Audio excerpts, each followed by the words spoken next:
நடிகர் விஜயின் கடைசி படமான ஜனநாயகன் படத்தின் ஃபர்ஸ்ட் சிங்கிள் வெளியாகி இணையத்தில் வைரலாகி வருகிறது.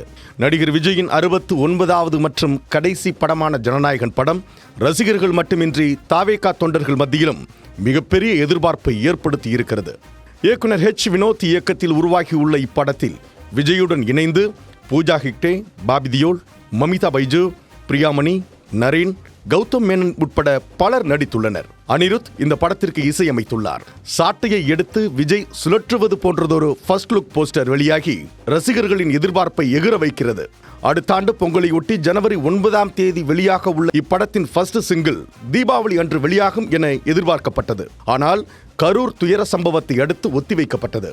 சுமார் 40 நாட்கள் கழித்து தாவேகா சிறப்பு பொதுக்குழு கூட்டம் நடைபெற்ற நிலையில் ஜனநாயகன் படத்தின் ஃபர்ஸ்ட் சிங்கிள் பாடலும் வெளியாகி உள்ளது. தளபதி கச்சேரி என்னும் இப்பாடல் விஜய் ரசிகர்களால் அதிக அளவில் பார்க்கப்பட்டும் பகிரப்பட்டும் வருகிறது.